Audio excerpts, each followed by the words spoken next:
नमस्कार, मैं हूं नीलू। तो जिसका इंतजार पूरे देश को था उसे अब अंजाम दे दिया गया है। भारतीय सेना की तरफ से अंजाम दे दिया गया।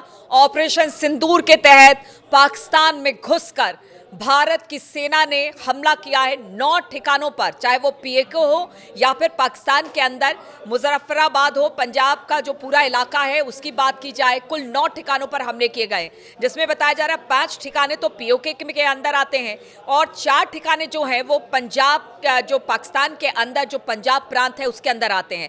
जैश ए मोहम्मद, लश्कर ए तैयबा, जहां से आतंकवादी लॉन्चिंग पैड एक तरह से उन्होंने बना रखा था, उसको टारगेट किया गया है, वहां पर हमले किए गए हैं। कमर तोड़ने की आतंकवाद की कोशिश की गई है। भारतीय सेना की बात की जाए तो उन्होंने एक तरह से कह दिया था कि देखिए, ना तो ये पाकिस्तानी सेना पर हमला है, ना ही पाकिस्तानी आवाम पर सेना है। रक्षा मंत्रालय की तरफ से जो एक नोटिफिकेशन जारी किया गया था उसमें साफ तौर से ये कहा गया है कि ये हमला पाकिस्तान में प्रश्रय पा रहे यानी कि वहां पर रह रहे आतंकवादियों को पर हमला किया गया है, उन्हीं को टारगेटेड किया गया है। और देखिए कि 500 से 600 आतंकवादी मारे जाने की खबर मिल रही है, क्योंकि जिन जिन जगहों पर भारत ने ऑपरेशन सिंदूर के तहत हमला किया, बताया जा रहा है मिसाइल से हमला हुआ है, ड्रोन से हमला हुआ है। और खास तौर पर इतना वक्त इसलिए लगा क्योंकि इन 14 दिनों में भारतीय सेना ने एक पूरी स्ट्रेटजी तैयार की, चाहे वो एनएसए हो या फिर भारतीय वायुसेना हो, थल सेना हो, नभ हो, हर जगह से उनके जो प्रमुख थे उनकी बैठक लगातार प्रधानमंत्री के साथ हो रही थी। प्रधानमंत्री ने पहले ही कह दिया था कि देखिए, समय, टारगेट और किस तरह से हमला करना है वो सब सेना पर उन्होंने छोड़ दिया था। और इसके बाद एक पूरी फुल प्रूफ प्लानिंग तैयार की गई। इस फुल प्रूफ प्लानिंग के तहत कहां कहां किस तरह से कब हमला करना है, और वो भी पाकिस्तान के भीतर हो या पाकिस्तान के बाहर हो, हर जगह पर एक पूरी स्ट्रेटेजी के साथ ये तय किया गया कि ऑपरेशन सिंदूर के तहत इन पर हमला किया जाएगा। और रात के करीब 1:45 बजे के आसपास यह हमला किया गया है।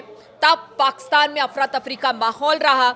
बताया जा रहा है कि जो ऑपरेशन सिंदूर नाम दिया गया है, इसके भी एक मायने है।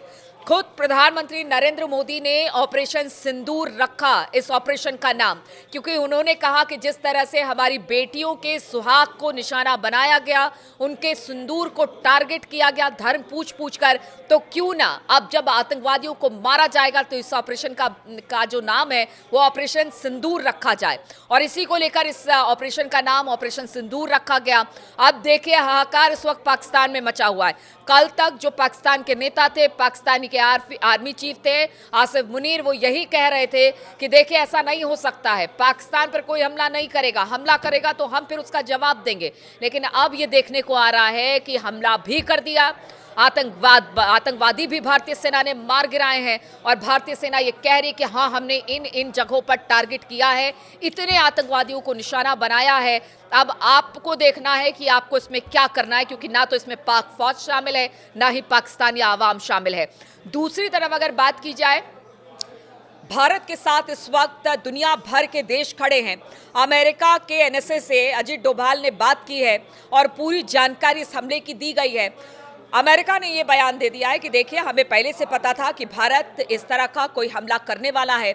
इसके अलावा इजराइल की बात की जाए, रशिया की बात की जाए, यूक्रेन की बात की जाए, इसके अलावा यूके की बात की जाए, हर तरफ से ये खबर और भारत के साथ खड़े दिखाई दे रहे हैं आतंकवाद के मुद्दे पर। क्योंकि देखिए, भारत और अमेरिका और इसके अलावा बाकी देश जो हैं वो आतंकवाद को लेकर लगातार कहते रहे हैं कि वो आतंकवाद के खिलाफ हैं, एकजुट होकर लड़ाई लड़ेंगे। और इस वक्त चाहे वो इजराइल हो, अमेरिका हो, सब ने आतंकवाद का दंश झेला है, इसलिए वो भारत के साथ खड़े दिखाई दे रहे हैं और सबकी तरफ से यही बयान आ गया है। अब देखना यह है कि देखिए, हमला तो हो चुका है, पाकिस्तान में घुसकर मारा गया है, जो आतंकवादियों के लॉन्चिंग पैड थे उनको घुसकर मारा गया है।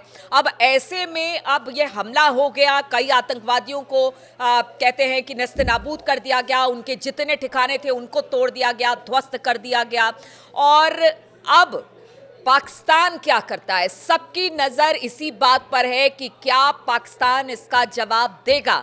और हम आपको बता दें कि अगर ये पाकिस्तान इसका जवाब देता तो इससे बड़ी मूर्खता कुछ नहीं होगी, क्योंकि भारत की सेना और भारत की सरकार ने ये कह दिया है कि हमने ना तो सेना को टारगेट किया पाकिस्तान के, ना ही आवाम को। जिस आतंकवादियों ने लगातार भारत में घुसकर आतंकवाद फैलाने की कोशिश की, उसके समूल नाश की बात सेना ने की और सरकार ने की, और उसी का नाश आज हुआ है। अब ऐसे में अगर रिटेलिएट करता है पाकिस्तान, तो भारतीय सेना बिल्कुल तैयार है, और भारतीय सेना हर एक मोर्चे पर, थल जल नभ, हर जगह पर तैयार दिखाई दे रही है। और उसका यही कहना है कि अगर पाकिस्तान इस तरह से किसी तरह का हमला करता है उनके किसी भी ठिकाने पर, और उसमें अगर आवाम या सेना या फिर सरकार के सरकारी संस्थान या किसी चीज़ को भी टारगेट करता है, तो फिर इसका खामियाजा पाकिस्तान को भुगतना पड़ेगा। और ये पूरी दुनिया जानती है कि अगर भारत ऐसा कह रहा है तो वो ऐसे ही नहीं कह रहा है। भारत आज एक परमाणु संपन्न देश होने के साथ साथ संप्रभुता की तो बात करता ही है, लेकिन वो इस बात को भी बराबर वो कहता रहा है कि अगर आप हमें दिक्कत कर दोगे या आप हमें चोट पहुंचाओगे तो हम छोड़ेंगे नहीं, यानी छेड़ोगे तो हम छोड़ेंगे नहीं। इसी की तर्ज पर लगातार भारत काम कर रहा है, और अब भारत ने बता दिया है कि पहलगाम हमले का बदला ले लिया गया है। अब पाकिस्तान क्या करता है इसके लिए भी भारत तैयार है, भारत की आवाम तैयार है, और भारत में इस वक्त जश्न का माहौल है। जिस तरह से ऑपरेशन सिंदूर को अंजाम दिया गया, भारतीय सेना की जय जयकार हो रही है, भारत की सरकार की जय जयकार हो रही है, और सभी यही कह रहे हैं कि हाँ, जो कहा गया था सरकार की तरफ से वो पूरा करके दिखाया गया है, वो हो चुका है। और हम चाहते हैं कि पूरी तरह से पीओके जो है वो अब हमारे कब्जे में आ जाए। ये सही वक्त है, सही समय है। हालांकि देखिए, ये एक इमोशनल बातें भी है कि जो भारतीय जनता है वो क्या सोचती है इसको लेकर। बड़ी आहत थी इस हमले के बाद, लेकिन अब सभी जय जयकार कर रहे हैं, और साथ ही साथ ऑपरेशन सिंदूर के लिए हमारी तरफ से भी सरकार को, सेना को, हर किसी को बधाई कि इतनी बड़ी ऑपरेशन को उन्होंने इतने सही तरीके से अंजाम दिया कि भारत की सेना का जरा भी नुकसान नहीं हुआ, और पाकिस्तान में आतंकी अड्डे को ध्वस्त कर दिया गया।